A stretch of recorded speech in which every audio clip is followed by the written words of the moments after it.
Now back to the war summit between President Bush and Prime Minister Tony Blair. The venue, of course, was Hillsborough Castle, right in the heart of the small County Down village. All but the residents were barred from there for the past day or so, but we have exclusive pictures from inside the Ring of Steel. Martin Anderson has compiled this report.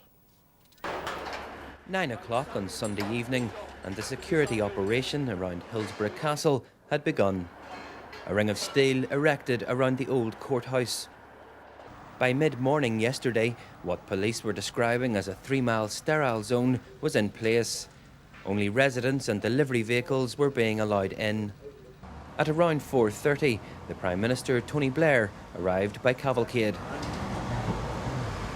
The first sign of any protest inside the village was by the Justice Not Terror group, who unfurled a banner at the entrance to the castle. Police quickly moved them on.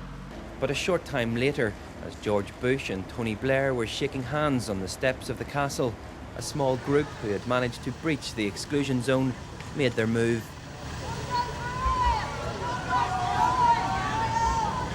Anti-war protesters within 100 yards of two of the most powerful men on earth. It was a small, brief and peaceful protest. The response by the security forces was massive. Army diggers moved steel barricades to block off the main street. Police in riot gear and dog handlers were also deployed.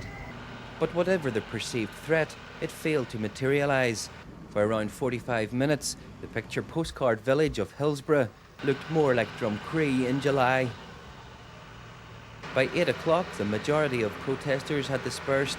For 3 at least, getting out of the village proved a lot less difficult than getting in. Martin Anderson, BBC Newsline, Hillsborough.